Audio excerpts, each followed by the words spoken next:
Hello বন্ধুরা, প্রেমের রাজমহল চ্যানেলের তরফ থেকে আমি প্রিয়াঙ্কা। আমাদের ভিডিওগুলোর নোটিফিকেশন সবার আগে পেতে হলে নিচে থাকা সাবস্ক্রাইব বাটনটি ক্লিক করে পাশে থাকুন আর বেল আইকনটি প্রেস করে নিন। আমাদের ভিডিওগুলো লাইক, কমেন্ট এবং শেয়ার করতে মোটেও ভুলবেন না। ধন্যবাদ সবাইকে। আমি 2 মাসের অন্তঃসত্ত্বা।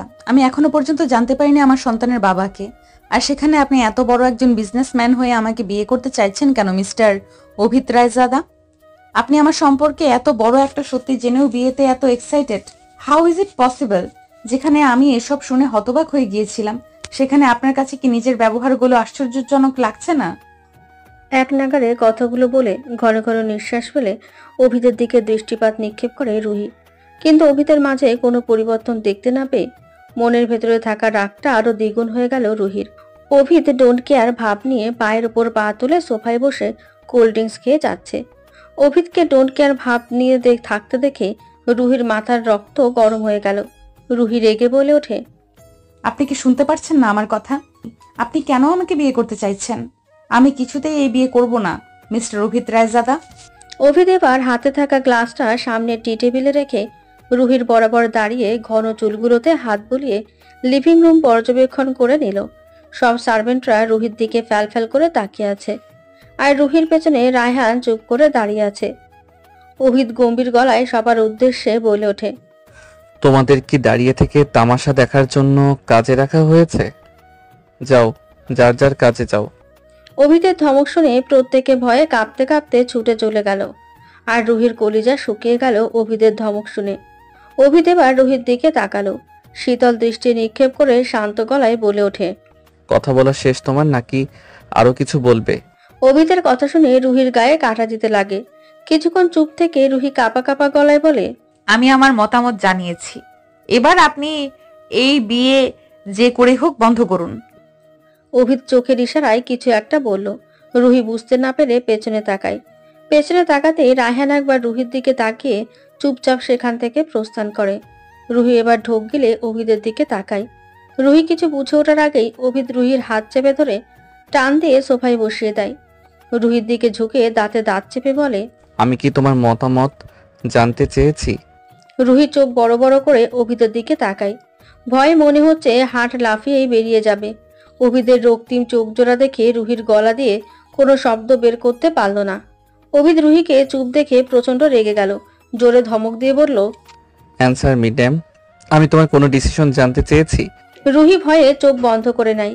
ভয়ে কিছু বলতেও পারছে না, কাঁদো কাঁদো হয়ে শুধু মাথা নাড়িয়ে না বোঝালো। অভিদ উত্তর পেয়ে রাগী গলায় বলে, তাহলে কেন এসেছো এখানে তুমি? বিয়ের আগে বিনা অনুমতিতে তুমি বাড়ি থেকে বের হয়েছো কেন? তাও আবার কাউকে না জানিয়ে। আমার বাড়িতে আসার অনুমতি কে দিয়েছে তোমাকে? রুহি ভয়ে কাঁপতে কাঁপতে বলল, আমি তো আপনার সাথে কথা বলার জন্য এসেছি। আমি এই বিয়ে করতে পারবো না। প্লিজ আপনি নিজের ক্ষমতা দেখিয়ে আমাকে বিয়ে করতে চাইবেন না। আমাকে এইভাবে বিভ্রান্ত করলে আমি পুলিশের সাহায্য নিতে বাধ্য হব। অভিদ রুহির ওপর থেকে সরে সোজা হয়ে দাঁড়ালো। রুহির সামনে টি টেবিলে বসে পড়ল অভিদ। রুহি ঢোক গিলে গুটি গুটি বেড়ে বসলো।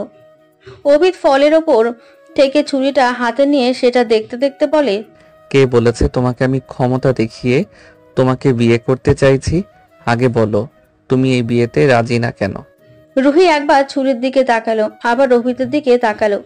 রুহির ইচ্ছে করছে জোরে জোরে কাঁদতে। অভিদ এভাবে তাকে ভয় দেখাচ্ছে কেন সেটা বুঝে উঠতে পারছে না রুহি। রুহি জোরে জোরে শ্বাস নিয়ে নিজেকে শক্ত করতে চাইলো। কিছুটা শক্ত হয়ে বসে শক্ত গলায় বলল, আমি আমার বাবাকে খুব ভালো করে চিনি। আপনি ক্ষমতার জোর না দেখালে বাবা আমার এই অবস্থায় বিয়েতে কিছুতেই রাজি হতো না। আমি প্রেগন্যান্ট সেটা ভালো করেই জানেন, কিন্তু আমি এখনো জানি না এই সন্তানের বাবাকে। আমি তাকে খুঁজে বের করতে চাই। তাকে খুঁজে বের করব এমন কোনো ক্লু পাচ্ছি না। সেখানে আপনি এসে আরেক ঝামেলা বাঁধিয়ে রেখেছেন। আমি বিয়ে করব না মানে করব না। অভিদ অট্টহাসিতে মেতে ওঠে। রুহি অভিদকে এভাবে হাসতে দেখে অবাক হয়ে তাকিয়ে রইল। হাসির মতো কি এমন বলেছে যে অভিদ এভাবে হাসছে? রুহি আবার তার কথাগুলো পুনরায় ভেবে দেখলো। হাসির মতো তো কিছুই বলেনি, তাহলে লোকটা এইভাবে হাসছে কেন? রুহির ভাবনার মাঝেই অভিদ হাসতে হাসতে থামিয়ে বলে ওঠে, লাইক সিরিয়াসলি তুমি কি বলছো জানো তো নাকি? তুমি এত ভালো জোকস বলতে পারো আমি জানতামই না। আমার খুবই ভালো লাগছে। আমার হবু বউ অনেক ভালো জোকস বলতে পারে এটা ভেবে। আচ্ছা, একটা কথা বলো, যেখানে তোমার গত 1.5 বছর আগের কথা মনেই নেই, সেখানে তুমি কি করে তোমার সন্তানের বাবাকে খুঁজে পাবে? মানে আমাকে একটু বুঝিয়ে বলো, আমিও একটু তাকে খুঁজে বের করতে হেল্প করব তোমাকে। অভিদের কথা শুনে রুহি মাথা নিচু করে নিলেও আবার চমকে তাকিয়ে বলে, 1.5 বছর মানে? আপনাকে 1.5 বছরের কথা কে বলেছে? মা বাবা বলেছে আমি গত 4 থেকে 5 মাসের কথা মনে নেই। আপনি মিথ্যা কথা বলছেন কেন? অভি তার অধৈর্যরা ভিজিয়ে বলে, 1.5 বছর হোক আর 4-5 হোক, সেটা আমার দেখার বিষয় নয়। সেই সময়ের কথা না তোমার মনে আছে, আর না তোমার মা বাবা কিছু বলেছে। তাহলে কি করে খুঁজে পাবে তুমি? আর চাইলেও এত সহজে খুঁজে বের করতে পারবে না তুমি। যাই হোক, কালকে আমাদের বিয়ে, এখন চুপচাপ বাড়িতে যাও। রুহি রেগে দাঁড়িয়ে বলল, বিয়ে মানে কি? আপনাকে আর কতবার বলবো আমি বিয়ে করব না আপনাকে? আচ্ছা আপনিই বলুন, আপনি আমার এই সন্তানকে কোনো দিন নিজের সন্তান বলে মেনে নিতে পারবেন? শুধু শুধু কেন নিজের আর আমার জীবনটা নষ্ট করার জন্য উঠে পড়ে লেগেছেন? অভিদ হাতের ছুরিটা নিয়ে এগিয়ে আসে। রুহি সেটা দেখে ভয়ে চিৎকার দেওয়ার প্রস্তুতি নেওয়ার আগেই অভিদ ছুরিটা দিয়ে রুহির গালে স্লাইড করতে করতে শীতল কণ্ঠে বলে, আমি আমার কাজ নিয়ে কৈফিয়ত কাউকে দেই না। আমি কি করছি, কেন করছি, সেটা তোমার জানার প্রয়োজন নেই। এমনও হতে পারে তুমি তোমার বাচ্চার বাবার খোঁজ নিতে গিয়ে জানতে পারলে যে সেই বাচ্চাটা অবৈধ। যাই হোক, আমি কি বলতে চেয়েছি নিশ্চয়ই বুঝতে পেরেছো। তাই চুপচাপ বাড়িতে গিয়ে কালকের বিয়ের জন্য প্রস্তুতি নাও, আমার হবু সন্তানের যাতে কোনো প্রবলেম না হয়। আর একটা কথা বললে না তোমার জন্য ভালো হবে, আর না তোমার পরিবারের জন্য। Get out from here. অভিদের ধমক শুনে রুহি চোখ মুখ খিচে বন্ধ করে নেয়। চোখ খুলে দেখে অভিদ তার ঠোঁটের কোণে বাঁকা হাসি নিয়ে তার দিকেই তাকিয়ে আছে। রুহি এই বাঁকা হাসি থেকে আর কিছু বলার সাহস জোগাতে পারল না। কাঁপতে কাঁপতে অভিদের দিকে তাকিয়ে থাকে। অভিদ ছুরি দিয়ে দরজার দিকে ইশারা করে। রুহি ছলছল চোখ জোড়া নিয়ে সেদিকে এগিয়ে যেতে থাকে। অভিদ জোরে জোরে শ্বাস নিয়ে আবারও রুহির পেছন গম্ভীর গলায় বলে ওঠে, যাওয়ার আগে আরেকটা কথা শুনে যাও। আমার আরো একটা পরিচয় রয়েছে, যার বিষয়ে অনেকেই অবগত নয়। তুমি বিয়ের পর জানতে পারবে সেটা। তাই এখন সাবধান করছি, তুমি যদি বিয়েতে কোনো ঝামেলা করার চেষ্টা করো, তাহলে তোমার সন্তানকে পৃথিবীর আলো দেখার আগেই তোমার থেকে বিচ্ছিন্ন করতে আমার 2 সেকেন্ডও লাগবে না। So be careful. রুহি পাথরের মতন জমে গেল।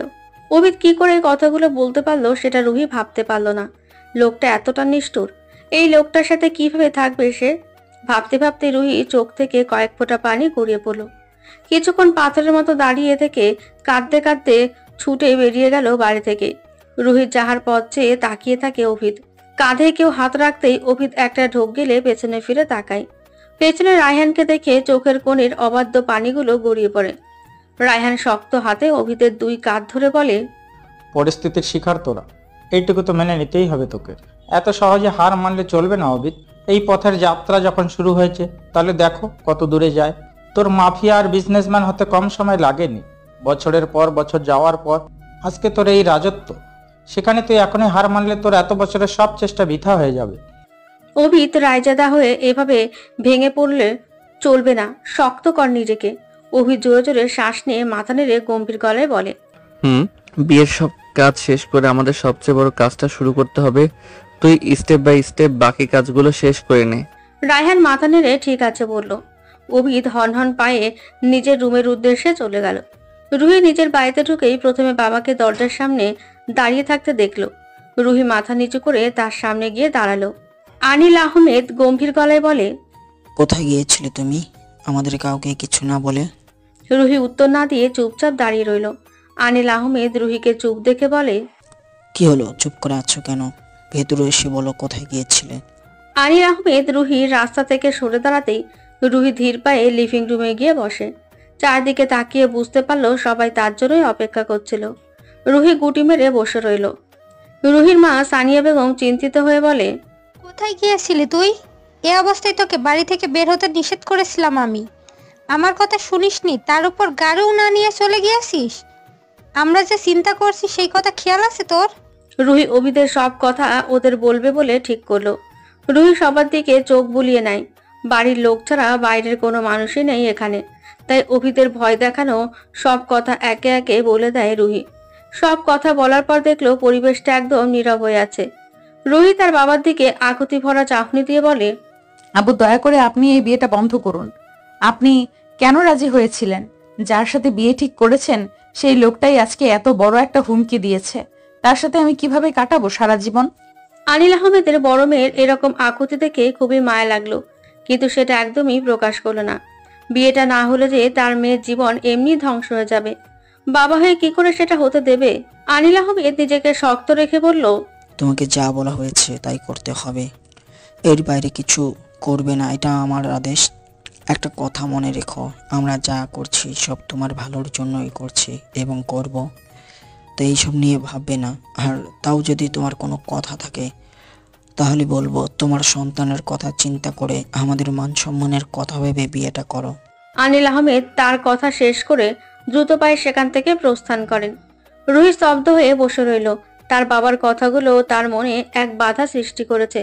রুহি কাঁদতে কাঁদতে এবার মায়ের দিকে তাকিয়ে বলে, আম্মু তুমি এখনো কিছু বলবে না আমাকে? বলো না আম্মু, আমার 4-5 মাসের কথা মনে নেই কেন? আমার এই সন্তানের পরিচয় কি? কিছু তো বলো। এভাবে চুপ থাকলে আমি আমার ভেতর এত দ্বিধা নিয়ে কি করে থাকবো? সানিয়া বেগম শান্ত চাহনি দিয়ে রুহির দিকে তাকিয়ে বলে, এতগুলো প্রশ্নের একটা উত্তর? তোমার সন্তানের পরিচয় হলো তোমার আর অভিদের সন্তান, আর কোনো প্রশ্নের উত্তর আমার কাছে নেই। সানিয়া বেগমও তার স্থান ত্যাগ করে। রুহি এবার কাঁদতে কাঁদতে 2 হাত দিয়ে নিজের মাথা চেপে ধরে। মিশু নীলা ভয় পেয়ে এগিয়ে আসার আগেই রুহি নিজের রুমে ছুটে চলে গেল। রুমে ঢুকে দরজা বন্ধ করে বালিশে মুখ গুজে কাঁদতে লাগে। মিশু আর নীলা এসে দরজায় বাড়ি দিতে থাকে।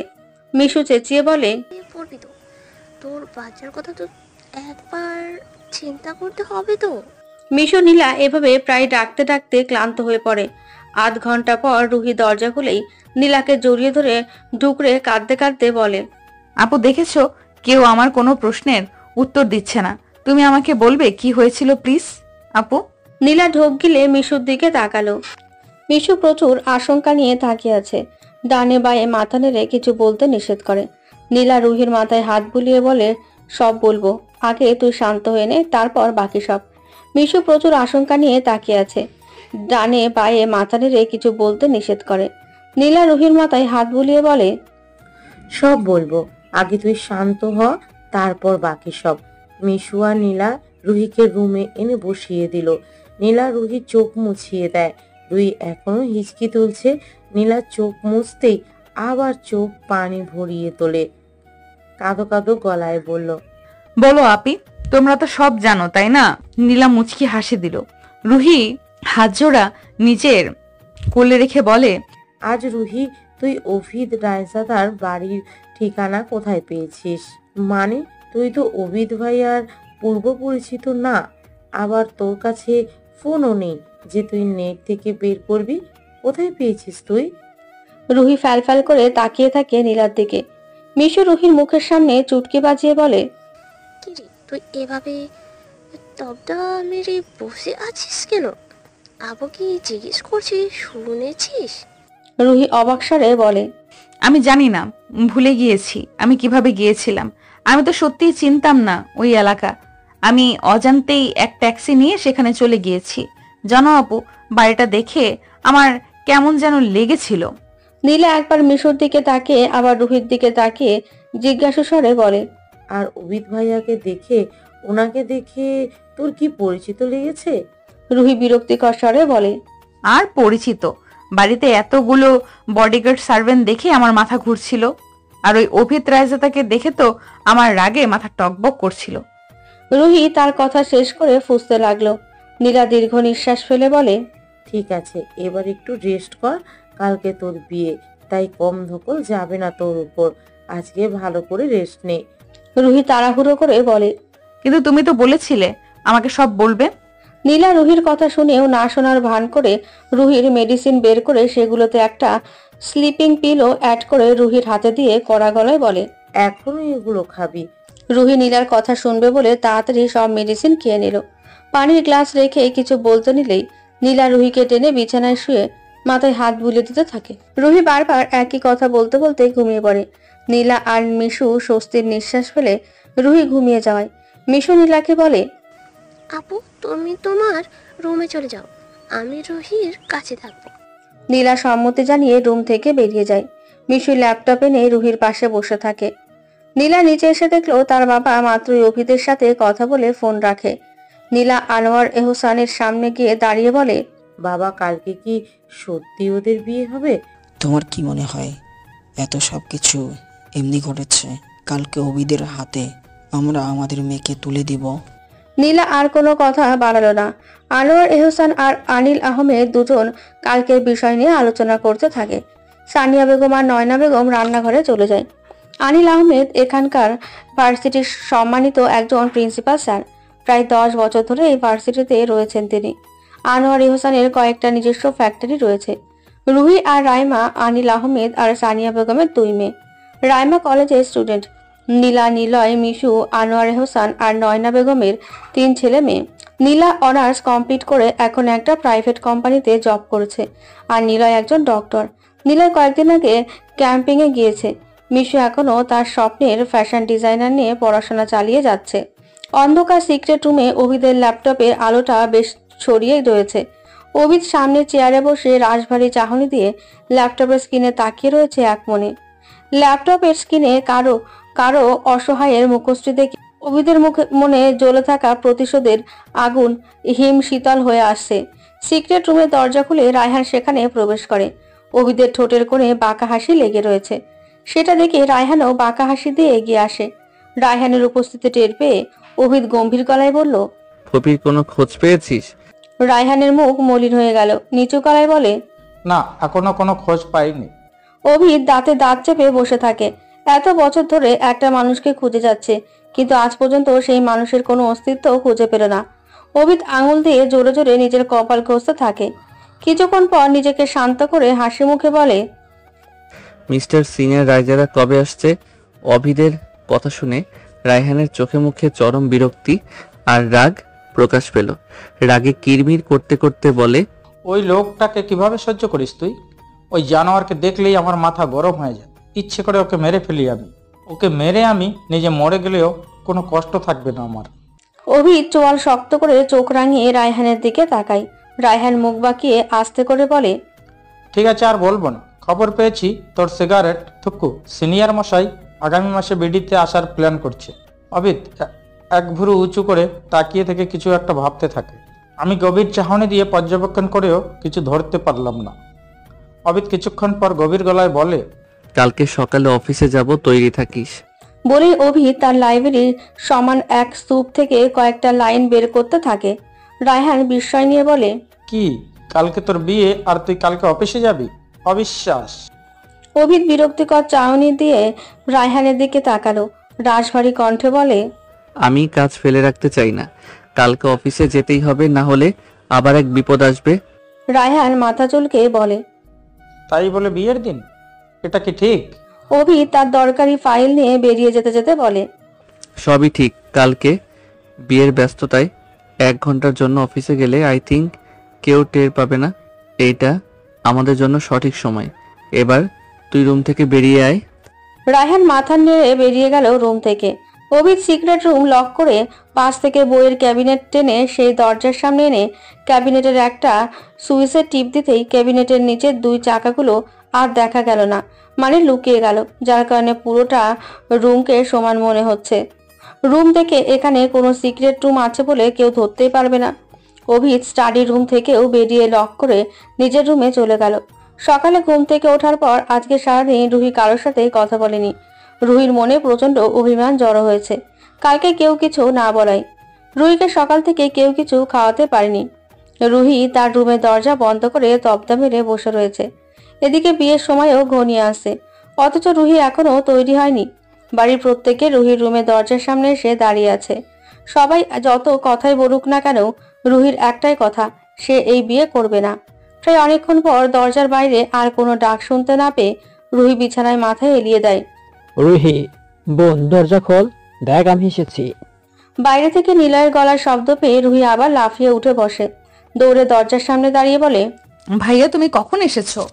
নীলয় দরজার বাইরে দাঁড়িয়ে রুহির কথা শুনে হাসলো, হেসে বলে, তুই দরজা লাগিয়ে বসে থাকলে জানবি কিভাবে আমি কখন এসেছি?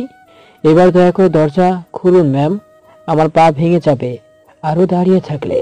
রুহি দরজাটা খুলতে নিলেও আবার আটকে যায়। রাগী গলায় বলে, তুমি একা তো এখানে? তোমার সাথে আর কেউ থাকলে কিন্তু আমি দরজা খুলবো না। নীলয় অভয় দিয়ে বলে, না রে, আর কেউ নেই, আমি একা রয়েছি। এবার খুলবি নাকি চলে যাব? রুহি চটজলদি দরজা খুলে দেয়। নীলয় রুহিকে দেখে মুচকি এসে এক হাতে রুহিকে আলতোভাবে জড়িয়ে ধরে রুহির মাথায় হাত রেখে বলে, কেমন আছিস পিচ্ছি? আমি ভালো নেই ভাইয়া, তুমি দেখছো তো সবাই আমাকে জোর করে বিয়ে দিতে চাইছে। আমি এই লোকটাকে বিয়ে করতে চাই না। ভাইয়া প্লিজ তুমি কিছু করো না। নীলয় হালকা হাসি দিয়ে রুহিকে নিয়ে বেডে বসিয়ে দেয়। অন্য হাতে থাকা খাবারের প্লেট সাইড টেবিলের ওপর রেখে রুহির পাশে বসে পরনের জ্যাকেট থেকে মোবাইল বের করে কিছু একটা করে রুহির হাতে ধরিয়ে দেয়। নীলয় ইশারা করতেই রুহি ফোনটা কানে ধরে। অপর পাশ থেকে সাথে সাথে কারো গলার আওয়াজ শুনে রুহির চোখ মুখে ভয়ের আকার ধারণ করে। রুহি কাঁপা কাঁপা গলায় বলে, আপনি? অভিদ গম্ভীর গলায় বলল, তো আর কাউকে আশা করেছিলে নাকি তুমি? কালকের ঘটনার পরও তুমি কোন সাহসে বিয়ে করবে না বলছো? একটা কথা ভালো করে মনে রেখো, অভিদ রায়জাদা কখনো তার কথার খেলাপ করে না। আমি যা বলেছি তাই করি। তুমি খাবার খেয়ে চুপচাপ বিয়ের জন্য তৈরি হবে নাকি আমাকে এসে কিছু করতে হবে? রুহির কপাল বেয়ে ঘাম পড়তে থাকে ভয়ে। রুহি আটকে থাকা গলায় বলে, করবো বিয়ে আমি। আপনি এমন কিছু করবেন না দয়া করে।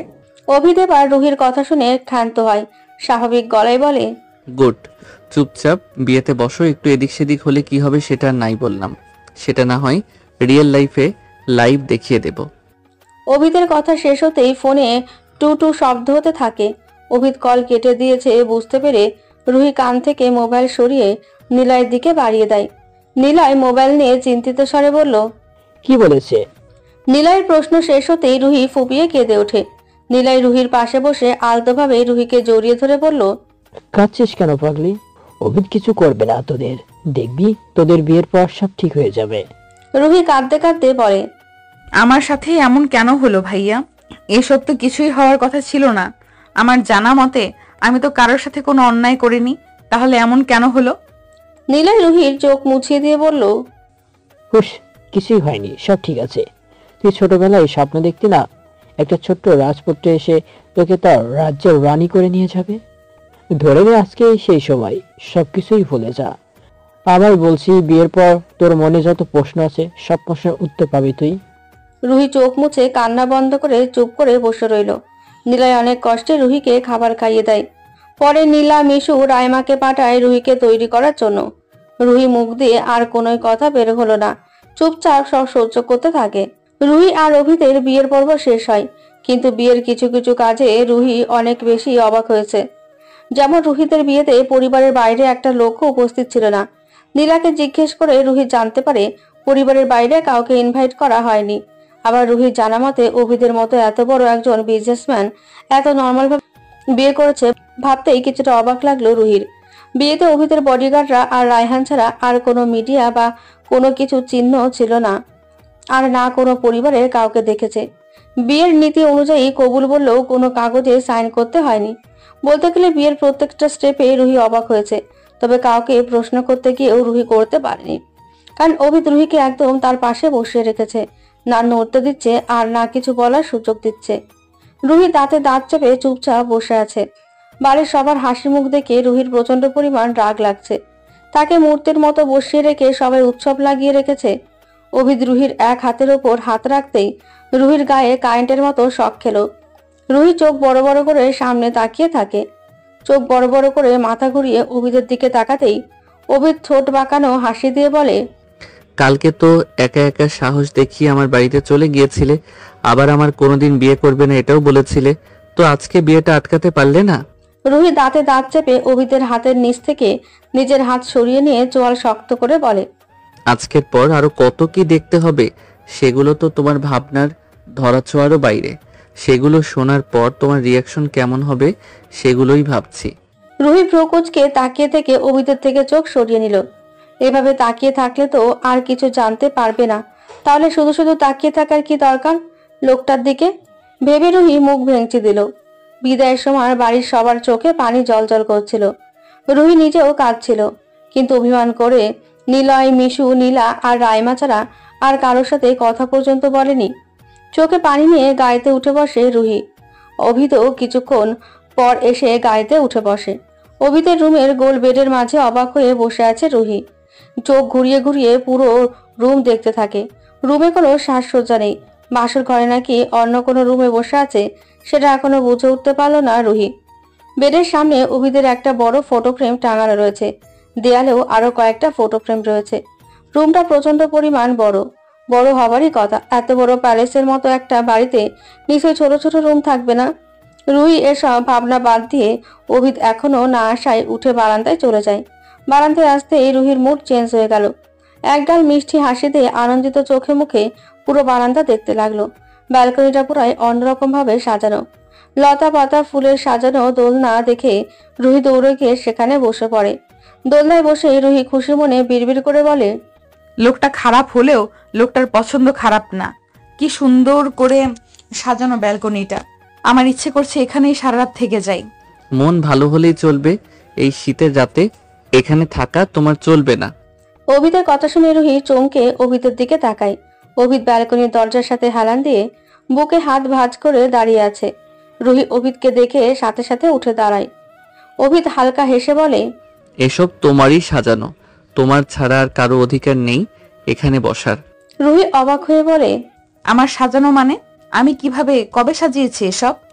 অভিদ রুহির প্রশ্ন শুনে আমতা আমতা করে বলে, মানে তোমার জন্য সাজানো হয়েছে সেটা বলতে চাইছি। রুহি শান্ত চাহনি দিয়ে কিছুক্ষণ তাকিয়ে থেকে আবার দোলনায় গিয়ে বসে পড়ে। আর চোখে অভিদের দিকে তাকিয়ে বলে, আমি ইচ্ছে হয়েছে তাই আমি সারা রাত এখানে বসে থাকবো। আপনার কথা কেন শুনবো আমি? অভিদের কাছ থেকে রুহি তার প্রশ্নের কোনো উত্তর পেল না। অভিদ উত্তর না দিয়ে এক পা করে এগিয়ে আসতে থাকে রুহির দিকে। রুহি এবার পূর্ণ দৃষ্টিতে অভিদের দিকে তাকালো। অভিদকে এগিয়ে আসতে দেখে ভয়ার্ত গলায় বলল, আপনি এগিয়ে আসছেন কেন? অভিদ বাঁকা হেসে বলল, আজকে আমাদের বাসর ভুলে গিয়েছো জান? তুমি সারা রাত এখানে বসে থাকলে তো আজকে আমাদের বাসরটা না হয় বেলকনিতেই হবে। তুমি জানো আমার সব কিছুই ইউনিক। তো বাসরটাও যদি ইউনিক জায়গায় হয়ে যায় তাহলে তো আর কথাই নেই। রুহির বুকে ঢিপ ঢিপ করছে অভিদের কথা শুনে। রুহির হাত পা কাঁপতে থাকে। অভিদ রুহির গা ঘেঁষে বসে পড়ে। রুহির গায়ে কাঁটা দিতে থাকে। অভিদ রুহির কোমরে হাত রাখতেই রুহি চোখ খিচে বন্ধ করে নিল। অভিদের হাত হালকা ঠান্ডা হয়ে রয়েছে। রুহি শাড়ি খামচে ধরে জোরে জোরে শ্বাস নিতে থাকে অভিদের হাতের ছোঁয়া পেয়ে। অভিদ অন্য হাতে রুহির কপাল থেকে গালে স্লাইড করতে থাকে। রুহির মনে হচ্ছে নিঃশ্বাস বন্ধ হয়ে যাবে এখনই। এ কেমন ছোঁয়া! রুহিকে পুরো কাঁপিয়ে তুলছে। রুহি গলা দিয়ে কথা বের করতে পারছে না। অভিদ ফিসফিস গলায় বলল, আজকের এই দিনের জন্য প্রস্তুত তো তুমি? হঠাৎ রুহির তার সন্তানের কথা মাথায় আসতেই রুহি তার অবসাতে অভিদের বুকে ধাক্কা মেরে সরে আসতে নেওয়ায় আগেই রুহির মাথা চক্কর দিয়ে ওঠে। রুহি জ্ঞান হারিয়ে নিচে পড়ে যায়। এদিকে অভিদ পুরো কাহিনীতে হতবাক হয়ে গেল। অভিদ রুহিকে একটু ভয় দেখাতে চেয়েছিল, কিন্তু পুরো ঘটনা উল্টো ঘটে গেল।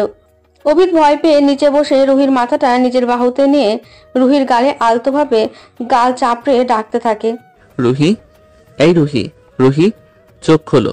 হঠাৎ কি হলো তোমার? রুহি চোখ খুলছে না দেখে অভিদের ভয়টা আরো দৃঢ় হতে থাকে। অভিদ রুহিকে কোলে তুলে দ্রুত পায়ে রুহিকে বেডে শুইয়ে দেয়। সাইড টেবিল থেকে পানির গ্লাসটা নিয়ে রুহির চোখে মুখে ছিটিয়ে দেয়। অভিদ এক হাতে রুহির হাত চেপে ধরে অন্য হাত রুহির গালে রেখে ডাকতে থাকে, রুহি চোখ খোলো, দেখো তোমার অভিদ তোমার পাশে বসে আছে। রুহি, কি হলো তোমার? রুহি। অভিদ অসহায় চাহনি দিয়ে বসে রইল। কি করবে বুঝতে পারছে না। অভিদ রুহির চোখে মুখে আবারও পানি দিতে থাকে। রুহির চোখের পাপড়ি কিছুটা নড়তে দেখে অভিদ দুই হাতে মুখ ঢেকে বড় একটা শ্বাস নিল। পিটপিট করে চোখ খুলে রুহির প্রথমে অভিদের দিকে চোখ পড়ে। অভিদকে দেখে লাফিয়ে উঠে বসে রুহি। অভিদ রুহির গালে হাত রেখে বলে, তুমি ঠিক আছো তো? কি হয়েছিল তোমার? রুহি অভিদের হাত ছাড়িয়ে ছলছল চোখে তাকিয়ে বলে, ছোবেন না আপনি আমাকে।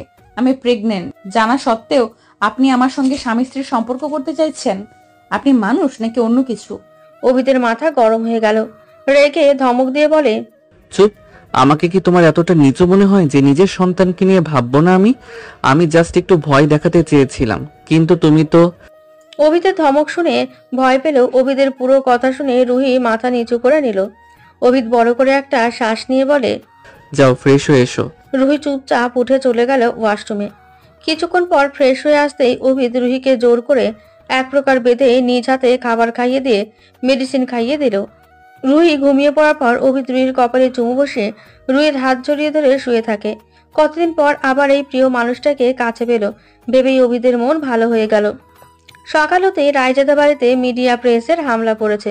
রুহি ঘুমিয়ে থাকায় এতক্ষণ পর্যন্ত কোনো কিছুই টের পেল না, কিন্তু ঘুম ভাঙতেই চিৎকার চেঁচামেচির শব্দে সিঁড়ির কাছে এসে দাঁড়ায়। সকাল হতেই রায়জাদা বাড়িতে মিডিয়া প্রেসের হামলা পড়েছে। বাড়ির সদর দরজা একদম হাঁ করে খুলে রয়েছে। রুহি সিঁড়িতে দাঁড়িয়ে সব দেখতে পাচ্ছে। বাইরে প্রচুর পরিমাণ প্রেস মিডিয়ার লোক রয়েছে। প্রত্যেকের চিৎকারে এখন বাড়িটাকে রুহি পুরোই চিড়িয়াখানা মনে হচ্ছে। সবাই একই সঙ্গে চেঁচিয়ে চেঁচিয়ে অনেক প্রশ্ন করে যাচ্ছে, কিন্তু চেঁচিয়ে বলার কারণে রুহি কারো প্রশ্ন স্পষ্টভাবে বুঝতে সক্ষম হলো না। অভিদ আর রায়হানকেও এখানে দেখতে পেল না রুহি।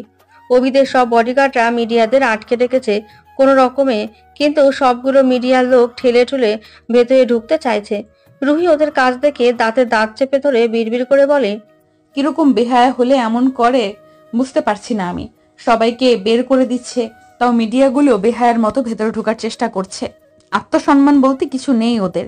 Shameless people. অভিদ আর রায়হান রুমে কথা বলার জন্য যাচ্ছিল, কিন্তু রুহিকে দেখে দুজন রুহির পেছনে দাঁড়িয়ে থাকে। রুহির বিড়বিড় করে বলা কথা শুনে রায়হান মুখে হাত রেখে হাসতে থাকে।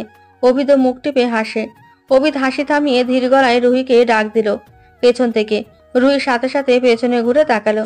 অভিদ আর রায়হানকে দেখে অবাক হয়ে বলল, আপনারা এখানে? অভিদ গম্ভীর গলায় বলে, কেন, আর কোথায় থাকার কথা আমাদের? রুহি মিনমিন স্বর করে বলল, মানে আপনাদের তো নিচে থাকার কথা, এখন মিডিয়ার লোকরা এসেছে তো তাই। অভিদ গম্ভীর গলায় বলে, সেটা আমি দেখে নিচ্ছি। তুমি রুমে যাও, আর গিয়ে আলমারি থেকে একটা শাড়ি পরে। কিছু একটা ভেবে অভিদ থেমে আবার বলল, না, শাড়ি না, একটা ড্রেস পরে এসো। এই সময় শাড়িতে পা বেজে পড়ে গেলে ক্ষতি হতে পারে। রুহি অবাক হয়ে তাকিয়ে থাকে অভিদের কথা শুনে। অভিদ তাকে নিয়ে এখনই চিন্তা করছে ভাবতে রুহি কিছুটা অবাক হলো। তবে সেটা বুঝতে না দিয়ে রুহি কপাল কুঁচকে বলে, মাত্র ঘুম থেকে উঠেছি, এখনো ড্রেস চেঞ্জ করব কেন? অভিদ বিরক্তিকর চাহনি দিল রুহির দিকে। অভিদ ভ্রু বাঁকা করে মিডিয়ার লোকদের দিকে ইশারা দেখিয়ে দেয়, বলে, ওদেরকে কি তোমার চোখে পড়ছে না? ওরা কোনোভাবে আমাদের বিয়ের কথা ব্যাপারেই জানতে পেরে হামলা করেছে এভাবে, তাই ওদের সাথে তোমার ইন্ট্রোডিউস করাতে হবে। বুঝেছো নাকি আরো বোঝাতে হবে? রুহি মাথা নাড়িয়ে এক পলক রায়হানের দিকে তাকিয়ে মাথা নিচু করে রুমের উদ্দেশ্যে চলে গেল। রুহি চলে যেতেই অভিদ নিচের দিকে তাকিয়ে দাঁতে দাঁত চেপে বলে, এদের কাছে কিভাবে আমাদের বিয়ের খবর গিয়েছে? তোকে এটার দায়িত্ব দিয়েছিলাম আমি। বিয়ের সবকিছু গোপন রাখার কথা ছিল, তাহলে এসব হচ্ছে কেন? রায়হান চিন্তিত হয়ে বলে, আমি তো সব ব্যবস্থাই করেছিলাম, কোনো ত্রুটি রাখিনি। নিশ্চয় গোপন থেকে কেউ এসব কথা ট্রান্সফার করেছে, নাহলে সবগুলো একসাথে ক্ষুধার্ত পশুর মতো হামলা চালাতো না। তা ঠিক আছে, তুই নিচে গিয়ে ওদের উপর কিছুটা খাবার ছিটিয়ে শান্ত কর, আমি রুহিকে নিয়ে আসছি। রায়হান সাই দিয়ে নিচে চলে যায়। রায়হান নিচে নামতেই সবাই আবারও হামলে পড়ে। রায়হান কোনো রকমে মিডিয়াদের শান্ত করে বসিয়ে কথা বলা শুরু করে। অভিদ হালকা হাসি দেয়। এই ছেলেটার ওপর ভরসা করে নিশ্চিন্তে সবকিছু ছেড়ে দিতে পারবে অভিদ। রায়হানকে প্রাণের থেকেও বেশি সম্মান করে অভিদ। রায়হানের প্রাণ চলে গেলেও কোনোদিন অভিদকে ঠকাবে না। অভিদ মুখে হাসি নিয়ে রুমে চলে এলো। রুমে ঢুকতেই দেখে রুহি তৈরি হয়ে ড্রেসিং টেবিলে হাতের ওপর মাথা রেখে চোখ বন্ধ করে বসে আছে। অভিদের বুক ধুক করে ওঠে রুহিকে এভাবে দেখে। অভিদ দ্রুত পায়ে রুহির কাছে এগিয়ে যায়। রুহির কাঁধে হাত রেখে ভীতু গলায় ডেকে উঠল, রুহি, কি হয়েছে তোমার? ঠিক আছো তো? রুহি নিভু নিভু ভাবে অভিদের দিকে তাকালো। সোজা হয়ে বসে নিচু স্বরে বলল, একটু মাথা ঘুরছিল, ঠিক আছে আমি। অভিদ রুহির হাত ধরে বলল, ঠিক আছে, তাহলে রেস্ট করো, নিচে যাওয়া লাগবে না। আমি মিডিয়াদের জন্য বিকেলে কনফারেন্স মিটিং টাইম বলে দেব, এখন কিছু জানা দরকার নাই। রুহি চমকে দাঁড়িয়ে বলল, আরে আপনি শুধু শুধু এমন করছেন? আমি ঠিক আছি, এখন আমি নিচে যেতে পারবো। অভিদ রাশভারী গলায় বলে, আমি যেটা বলেছি সেটাই হবে, আমার মুখের উপর কথা বলবে না।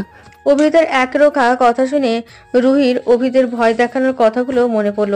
তাই রুহি রাগী গলায় বলল, হ্যাঁ, আপনার কথাই তো শেষ কথা। অন্য কারো স্বাধীনতা নিয়ে কখনো ভাবেন নাকি? ভাবতে দেন। অভিদ রুহির কথা শুনে ধমক দিয়ে বলে, চুপ, একটাও কথা বলবে না। তোমার আর আমার বাচ্চাই হেলথ কন্ডিশন ছাড়া আর কোনো কিছুই আমার কাছে ইম্পর্টেন্ট নয়। কিছু নিয়ে ভাবতে চাই না আমি। চুপ করে রেস্ট করো। রুহি ধমক শুনে ছলছল চোখে অভিদের দিকে তাকিয়ে জোরালো গলায় বলল, ঠিক আছে, যা ইচ্ছা করুন। আমি তো আপনার হাতের পুতুল মাত্র। তাহলে কেন বিয়ে করেছেন আমাকে? রুহি বেডে গিয়ে উল্টো মুখ ফিরিয়ে বসে পড়ল। অভিদ দীর্ঘ নিঃশ্বাস ছাড়ল একটা। নিজেকে শান্ত করে অভিদ রুহির সামনে গিয়ে বসে। রুহি চোখের পানি মুছে মুখ ঘুরিয়ে নেয়। অভিদ রুহির হাত টেনে ধরে বলে, চলো তাহলে, তুমি যা বলবে তাই হবে। তুমি আমার একমাত্র প্রিয় মানুষ, তোমার জন্য সবকিছু বরাদ্দ, চলো। রুহি কিছুটা অবাক হয়ে তাকালো। রুহি শুধু শুধু জেদ ধরেছিল অভিদ কি করে সেটা দেখার জন্য। অভিদ সত্যি সত্যি রাজি হয়ে যাবে রুহি ভাবেনি। অভিদ সযত্নে রুহির হাত আঁকড়ে ধরে নিচে নিয়ে যেতে থাকে। রুহি অভিদের হাতের দিকে তাকিয়ে থাকে। হাতটা ছাড়িয়ে নিতে চাইলেও মনের এক অজানা বাধার কারণে আর হাতটা ছাড়িয়ে নিল না রুহি। মিডিয়ার সবাই ক্যামেরা নিয়ে রায়হানের দিকে ঘুরেছিল। একজন অভিদ আর রুহিকে দেখে ভূত দেখার মতন চমকে বাকিদের ডাকলো। বাকিরা অভিদের দিকে তাকাতেই সবার ভূত দেখার মতো চমকে তাকিয়ে রইল। অভিদ রুহির হাত ধরে সামনে এসে দাঁড়ালো। মিডিয়াদের লোকেদের মধ্যে থেকে একজন অবাকে রেশ কাটাতে না পেরে বলে উঠল, মিসেস অভিদ রায়জাদা। অভিদ হালকা এসে বলে, yes, she is my wife Mrs Abhid Raizada and everyone it's no very well. মিডিয়াদের একজন বলে ওঠে, কিন্তু কিভাবে? আর আমাদের তথ্য অনুযায়ী আপনি কালকে কারোর সাথে বিবাহ বন্ধনে আবদ্ধ হয়েছেন। আমরা তাকে দেখতে চাই। অভিদ রুহির কোমরে হাত রেখে রুহিকে নিজের সাথে মিশিয়ে মুচকি হাসি দিয়ে বলে, কালকে আমরা আবারও বিয়ে করেছি। আপনারা চাইলে কালকে আমাদের ওয়েডিং ফটো দেখতে পারেন। রুহি ফ্যালফ্যাল করে তাকিয়ে আছে অভিদের দিকে। অভিদ আলতো হাতের ছোঁয়া রুহির গায়ে শিহরণ বইয়ে দিচ্ছে, কিন্তু রুহি এখন সেদিকে খেয়াল না দিয়ে সবার কথা শুনতে ব্যস্ত। রুহি ওদের কথার কোনো কিছুই বুঝতে পারছে না। সবাই তাকে দেখে এমন রিয়াকশন দিচ্ছে যে রুহির মনে হচ্ছে সবাই তাকে চেনে। আবার অভিদের আবারও বিয়ের কথার মানে বুঝলো না। রুহির ভাবনার মাঝে খেয়াল হলো অভিদ বলছে, আশা করছি রুহিকে আর প্রয়োজন হবে না। কালকের ফাংশনে রুহি কিছুটা অসুস্থ হয়ে গিয়েছে, তাই আপনারা পারমিশন দিলে আমি রুহিকে রেস্টের জন্য সময় দিতে চাই। একজন বলল, স্যার, এটা আপনার বাড়ি, আপনি যা বলবেন তাই হবে। আপনি আমাদের কাছে পারমিশন চেয়ে লজ্জা দিবেন না। অভিদ রুহিকে বলল, যাও রুমে গিয়ে রেস্ট করো, এখন আর নিচে আসবে না। রুহি মাথা নেড়ে বাধ্য মেয়ের মতন ওপরে চলে গেল। অভিদ এবার তার রাজকীয় চেয়ারে বসে পড়ে। সব মিডিয়ার লোক তার সামনে বসে আছে। অভিদ গলা ঝেড়ে বলে উঠল, তো কি যেন বলছিলেন? আপনাদের থেকে কেন পারমিশন চাইছি? উত্তরটা তো আপনাদের কাছেই রয়েছে। আমি একজন বড় বিজনেসম্যান বলে কি আমি আমার পার্সোনাল লাইফ লিড করতে পারি না? সব পার্সোনাল বিষয় কি মিডিয়ার সামনে প্রেজেন্ট করতে হবে? রুহির ইচ্ছে ছিল আমাদের বিয়ের ম্যারেজ অ্যানিভার্সারিতে আমরা পারিবারিকভাবে আবারও বিয়ে করব। তাই কালকের বিয়ের অনুষ্ঠান কিন্তু আমি ভুলেই গিয়েছিলাম। আমি নিজের পার্সোনাল লাইফ লিড করতে পারবো না। আপনারা ঠিকই খবর পেয়ে ক্ষুধার্ত পশুর মতো হামলে পড়েছেন আমার বাড়িতে। আমার তো মনে হচ্ছে আমাদের রোমান্টিক মোমেন্টের ফটো আপনাদের সামনে প্রেজেন্ট করতে হবে। আপনাদের প্রশ্নের কোনো শেষই নেই। আপনাদের এত আটকানোর পরও সবাই আমার বাড়িতে হামলা চালিয়েছেন। তো আপনারাই বলুন, পারমিশন না নেওয়ার কোনো কারণ আছে কি? অভিদের কথা শুনে প্রত্যেকে অপমান বোধ করলো। সবার মাঝে পিনপত নীরবতা বিরাজ করতে থাকে। প্রায় অনেকক্ষণ পর তাদের মধ্যে একজন আবার বলে ওঠে, কিন্তু আমরা তো জানতাম মিসেস রুহি রায়জাদা মারা গিয়েছে, তাহলে তিনি কিভাবে আমাদের সামনে? আমরা সবাই বিস্মিত হয়েছি। উনি কি সত্যি রুহি রায়জাদা নাকি অন্য কেউ? অভিদ আজ করতে পেরেছে এই প্রশ্নের সম্মুখীন হতে হবে তাকে। অভিদ শান্ত গলায় বলল, কি কি প্রমাণ চাই আপনাদের? কি কি প্রমাণ দেখলে আপনারা বিশ্বাস করবেন যে ওই আমার রুহি? তাদের মধ্যে একজন বলে ওঠে, আমরা শুধু প্রমাণ চাই, সেটা যে কোনো উপায়েই হোক। আমরা শুধু সত্যি জানতে চাই, রুহির মৃত্যুর খবরটা সত্যি ছিল নাকি মিথ্যা ছিল। অভিদ আগের ন্যায় স্বাভাবিকভাবেই বলল, আপনারা নিজেরাই তো এসব নিউজ তৈরি করেছিলেন, তখন তো এসব নাকি মিথ্যা, এসব কথা যাচাই করেনি। তাহলে এখন এসব সত্যি মিথ্যার প্রশ্ন আসছে কোথা থেকে? আপনাদের কাছে তো সত্যি মিথ্যা সবই সমান। আপনারাই তো সত্যিকে মিথ্যা আর মিথ্যাকে সত্যি বলে সবার সামনে তুলে ধরেন। তাহলে মানুষ আর কাকে বিশ্বাস করবে? আপনারা যে রুহির মৃত্যুর খবর অ্যানাউন্সমেন্ট করেছিলেন, তার আগে কি রুহির লাশ দেখেছিলেন আপনারা? বা আমি কি বলেছিলাম রুহি মারা গিয়েছে? এবারে সবার মাঝে পিনপন নীরবতা পালন করলো। মিডিয়ার প্রত্যেকটা লোক অভিদের অপমানে মাথা নিচু করে দাঁড়িয়ে আছে। এক একজনের তো মনে হচ্ছে জার্নালিস্ট হওয়ার পথ বেছে নেওয়ায় একটা ভুল ছিল। রায়হান সোফায় বসে মুখ টিপে হাসছে। অভিদের লাজবাব অপমানে একজনের মুখ দেখার মতন হয়েছে। রায়হানের ইচ্ছে করছে হাসতে হাসতে গড়াগড়ি খেতে, কিন্তু বাইরের মানুষ থাকায় নিজেকে আটকে রেখেছে। অভিদ তাচ্ছিল্য ভরা হাসি দিল সবাইকে চুপচাপ দেখে। পকেটে হাত গুজে উঠে দাঁড়ায় অভিদ। ফুস করে নিঃশ্বাস ছেড়ে বলে ওঠে, যাই হোক, আমাদের কাছে যতটুকু প্রমাণ রয়েছে সবগুলো পেয়ে যাবেন কিছুক্ষণের মধ্যে। সব প্রমাণগুলো এখন কালেক্ট করতে হচ্ছে। আপনারা এরপর থেকে আমার বাড়িতে আসার আগে আমাকে জানিয়ে আসবেন। তাহলে আপনাদের খাবার, মানে আপনারা যে ইনফরমেশন কালেক্ট করতে আসবেন সেগুলো তৈরি করে রাখতে হবে। আর রুহির সাথে যে অ্যাক্সিডেন্ট ঘটেছিল সেটা ঘটার কথা আমরা আগে থেকে জানতাম না, তাই সেটার কোনো প্রমাণ রাখতে পারিনি। তাই বাকি এভিডেন্সগুলো একদম পরীক্ষা করে দেখে নেবেন, যাতে এবারও কোনো ভুল ইনফরমেশন নিউজে দেখানো না হয়। কথা শেষ করে অভিদ গম্ভীর দৃষ্টি নিক্ষেপ করে হনহনিয়ে ওপরে চলে যায়। অভিদ যেতেই একজন বলে ওঠে, আমাদের অপমান করার কোনো রাইট নেই অবিদ রায়জাদার। আমরা সত্যিটা জানতে এসেছি, তিনি এভাবে অপমান করলে আমরা উপর মহলকে জানাতে বাধ্য হব। তোমরা উপর মহলকে জানাবে বুঝি? আচ্ছা, আমি তোমাদের কিছু ইনফরমেশন দিই, তাহলে তোমাদের জন্য কাজটা আরো সহজ হবে। সবাই রায়হানের দিকে চোখ বড় বড় করে তাকায়। রায়হান দুই হাঁটুর উপর হাত রেখে ঝুঁকে বসে বলে, অভিদ রায়জাদা যেই ক্ষমতা রয়েছে তার সম্পর্কে বোধহয় তোমাদের ধারণা নেই। অভিদ রায়জাদা কয়েক মিনিটে তোমাদের প্রত্যেকের জার্নালিস্ট এর লাইসেন্স কেড়ে নিতে পারে। আর আরেকটা কথা কি জানো? তোমাদের এখানে যতজনের ব্যাড রেকর্ড রয়েছে সেগুলো কিন্তু আমরা ইতিমধ্যে কালেক্ট করে ফেলেছি। সো সেগুলো পাবলিশ করতে বেশি সময় লাগবে না আমাদের। কয়েকজন ঢোক গিলে ভীতু দৃষ্টিতে তাকিয়ে থাকে। সবাই বুঝতে পারলো অভিদ রায়জাদাকে নিয়ে বাড়াবাড়ি করলেই নিজেদের ভবিষ্যৎ নষ্ট।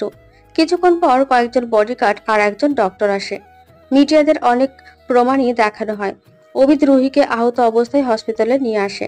তারপর সেখানে ডক্টরের সাথে কথা বলা, রুহিকে কেবিনে শিফট করা, ডিসচার্জ করা, এসবের কিছু সিসিটিভি ফুটেজে দেখানো হয়। হসপিটালের কিছু পেপারস দেখানো হয়। আবার সেই ডক্টরও মিডিয়াদের কিছু প্রশ্নের উত্তর দেয়। এসব করতে করতে প্রায় বিকেল ঘনিয়ে আসে। প্রায় অনেক প্রমাণ নিয়ে সব মিডিয়ার লোকেরা বেরিয়ে যায়। সবাই চলে যেতেই রায়হান স্বস্তির নিঃশ্বাস ফেলে। ধপ করে সোফায় বসে পড়ে। হেলান দিয়ে চোখ বন্ধ করে বসে চেঁচিয়ে বলে, দরজা বন্ধ করে দাও। আজকে আর কোনো বাইরের লোক যেন বাড়িতে ঢুকতে না পারে। পুরো 12টা বাজিয়ে দিয়েছে আমার। উফ, আজকের অফিসে যাওয়া হলো না। রায়হান হাই তুলতে তুলতে উপরে চলে যেতে নিলেও আবার কয়েকটা সিঁড়ি পেরিয়ে থেমে যায়। সার্ভেন্টকে উদ্দেশ্য করে বলে, সবার খাবার আজকে রুমেই পাঠিয়ে দিও। ওদের জন্য সকাল থেকে খাওয়া দাওয়াও হয়নি। সার্ভেন্ট মাথা নেড়ে হ্যাঁ বললে রায়হান নিজের রুমে চলে গেল। এদিকে অভিদ এতক্ষণ তার স্টাডি রুমের সিক্রেট রুমে বসেছিল। স্টাডি রুম থেকে বেরিয়ে নিজের রুমে আসলো। রুমে এসে দেখলো রুহি বসে বসে নিজের চুল টানছে। অভিদ চোখ বড় বড় করে তাকালো রুহির দিকে। দ্রুত পায়ে এগিয়ে এসে রুহির হাত চেপে ধরে ধমক দিয়ে বলে, এই মেয়ে, এসব কি করছো তুমি? রুহি রেগে অভিদের দিকে তাকালো, ঝাঁঝালো গলায় বলে, তো আর কি করব আমি? সকাল থেকে না খেয়ে বসে আছি, সেদিকে কারোর খেয়াল আছে? আমার কি ক্ষুধা পায় না নাকি? অভিদ অবাক হয়ে বলে, কি তুমি এখনো খাওনি? তুমি আমাকে বলনি কেন? বা কাউকে ডাকতে পারতে। রুহি মুখ ফুলিয়ে বলে, আপনাকে কোথায় পাবো আমি? সিঁড়িতে উকি দিয়ে দেখছিলাম, আপনি নেই। আর আমি কিছু চিনি নাকি যে কাউকে ডাকবো? অভিদ ড্রেসিং টেবিলের ওপর থেকে একটা ব্যান্ড এনে রুহির চুলগুলো কোনো রকমে বেঁধে দিয়ে বলে, আমি খাবার আনছি, তুমি শান্ত হয়ে বসো। আর হ্যাঁ, চুলগুলো পাগলের মতো এলোমেলো করবে না। অভিদ রুম থেকে বেরিয়ে যেতেই রুহি নিজের চুলে হাত বুলিয়ে বলে, এমনি তো এলোমেলো হয়ে আছে, আর কি এলোমেলো করব? রুহির কথার মাঝে নিচ থেকে অভিদের চিৎকার ভেসে আসে। রুহি ভ্রু কুঁচকে নেয়। অভিদ আবার কার সাথে চিৎকার করছে? রুহি বেড থেকে দ্রুত পায়ে নিচে নেমে যায়। অভিদ কয়জন সার্ভেন্টের সামনে দাঁড়িয়ে রেগে বলছে, তোমাদের কিসের জন্য কাজে রাখা হয়েছে? হ্যাঁ, সকাল থেকে এখনো রুহি কোনো খাবার পায়নি। তোমাদের কেন কাজে রাখা হয়েছে? রুহি টেক কেয়ারের জন্য রাখা হয়েছে। ওর খাবারের টাইম লিস্টও করে দিয়েছি, আর কি লাগবে? আমি রান্না করে দিলে তোমরা খাবার নিয়ে যাবে নাকি? কথা বলছো না কেন কেউ? রুহির ঘরের এখনো খাবার যায়নি কেন? একজন কাঁপতে কাঁপতে বলে। অভিদ চেঁচিয়ে বলে। এতক্ষণ কি করছিলে তোমরা? সিনেমা দেখছিলে নাকি? সবাই মাথা নিচু করে দাঁড়িয়ে থাকে। রুহি অভিদকে অগ্নিরূপে দেখে আর সামনে এগোনোর সাহস পেল না, এক কোণে চুপটি মেরে দাঁড়িয়ে রইল।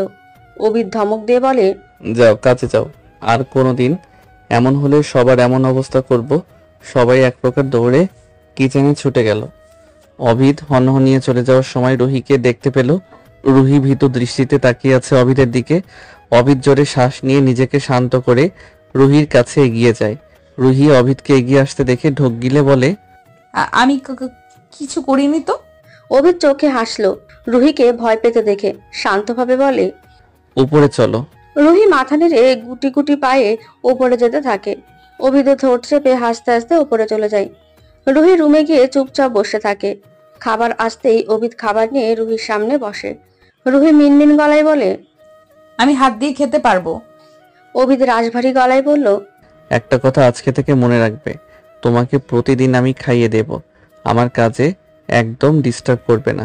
আই ডোন্ট লাইক দিস, ওকে? রুহি ঢোক গিলে অভিদের কথায় সম্মতি দিল। অভিদ রুহিকে খাইয়ে দিতে থাকে। দরজার আড়াল থেকে এই দৃশ্য দেখে রায়হান মুচকি হাসি দিল। রুহি খাবার মেডিসিন খেয়ে কিছুক্ষণ পর ঘুমিয়ে গিয়েছে। দেরি করে ঘুমানোর কারণে সন্ধ্যা হয়ে আসে। রুহি এখনো ঘুম থেকে ওঠেনি। অভিদ রুহির পাশে বসে ল্যাপটপে কাজ করছিল। হঠাৎ দরজায় নক করতেই অভিদ বলে, কামিন। অভিদ দরজার দিকে তাকিয়ে দেখে রায়হান এসেছে। রায়হান দরজা বন্ধ করে অভিদের কাছে এসে একবার রুহির দিকে তাকিয়ে অভিদকে বলল, আমাদের যেতে হবে একটু পর। কোথায় যেতে হবে? রায়হান ফিসফিস গলায় বলে, জানতে পেরেছি মেয়ে পাচার করা হবে আজকে দুবাইয়ের ফ্ল্যাটে, সো আমাদের তো যেতেই হবে। অভিদ দাঁতে দাঁত চেপে বলে। কাদের কাজ এটা? রায়হান শান্ত গলায় বলে, কার কাজ বুঝতে পারছিস না? অবশ্যই এসআর গ্রুপ ছাড়া আর কারো কাজ হবে না এটা। অভিদ নিঃশ্বাস ফেলে বলে, ওকে, আমি এখনই আসছি। সবাইকে তৈরি থাকতে বলো। রায়হান মাথা নেড়ে ঠিক আছে বলে বেরিয়ে গেল। অভিদ কিছুক্ষণ পর ব্ল্যাক হুডি, মাস্ক, শু পরে গান নিয়ে তৈরি হয়ে গেল। রুম থেকে বের হওয়ার আগে রুহির কপালে ঠোঁট ছুঁয়ে ফিসফিস করে বলে, ভালোবাসি। অভিদ রায়হানের সাথে বেরিয়ে গেল এক প্রকার চুপচাপ ভাবে। আর যাওয়ার আগে রুহির রুম লক করে যায়। একটা বড় জায়গায় অনেকগুলো মেয়েদের ভেতরে আটকে রাখা হয়েছে। পুরো জায়গাটা খালি রয়েছে, শুধু কয়েকটা বড় বড় ট্রাক ছাড়া আর কিছুই নেই। কিছু নেই বললেও ভুল হবে, কারণ এখানে প্রচুর লোক রয়েছে যারা মেয়েদের উপর খেয়াল রাখছে। প্রত্যেকটা মেয়ের অবস্থা শোচনীয়। কারো মাথা দিয়ে রক্ত পড়ছে, কারো হাত কেটে গিয়েছে, কেউ অজ্ঞান হয়ে আছে, কেউ কেঁদে আকুতি মিনতি করছে তার পরিবারের কাছে ফিরিয়ে দিয়ে আসার জন্য। কিন্তু ওদের কথা শোনার মতন এখানে কেউই নেই। সবাই যার যার কাজে ব্যস্ত। হঠাৎ সবাই কয়েকটা গাড়ি আসার শব্দ শুনতে পেল। একজন লোক দরজার দিকে তাকিয়ে বলে, বস, কে এসেছে? হারামজাদা, আমি কি করে জানবো? আমি কি ওদের নেমন্তন্ন করেছি নাকি? দেখ বাইরে গিয়ে কে এসেছে, আর চুপি চুপি গিয়ে ফিরে তাড়াতাড়ি আসবি। পুলিশ হলে ওদের সবাইকে লুকিয়ে ফেলতে হবে। লোকটা মাথা নেড়ে পা টিপে টিপে যেতে থাকে। পেছন থেকে তাদের বস নামক লোকটা হালকা গলায় হুঙ্কার ছেড়ে বলে, কুত্তার বাচ্চা, এভাবে গেলে তো আমরা কিছু করার আগেই ওরা আমাদের সাত আসমান উপরে পাঠিয়ে দিবে। লোকটা পেছন ফিরে কিছু বলার আগেই পেছন থেকে কেউ এসে তার পিঠে লাথি মেরে বসে। লোকটা উপরে পড়ে থুতনিতে আর মুখে ব্যথা পায়। পেছন থেকে অনেক মানুষ বেরিয়ে আসে। তাদের মধ্যে দুজন মুখে মাস্ক টাক্স দিয়ে একদম কভার করে আছে। লোকটা চেঁচিয়ে বলে, কে আপনারা? এখানে কি চাই? মাস্ক পরে থাকা দুজনের থেকে একজন গাম্ভীর্যপূর্ণ কণ্ঠে বলে উঠল, তোদের আর তোদের মালিকের জম, ও আর মাফিয়া কিং। বলে লোকটার মুখে লাথি মেরে বসে। লোকটা মুখ থুবড়ে পড়ে ব্যথাতুর গলায় বলল, এখানেও চলে এলো। ও আর মাফিয়া কিং এর কিছু মেয়েরা এসে বন্দি মেয়েগুলোর হাত পা খুলে দিতে থাকে। আর তার বডিগার্ডরা সবাই বাকি লোকদের এলোপাতারি ভাবে মারতে থাকে।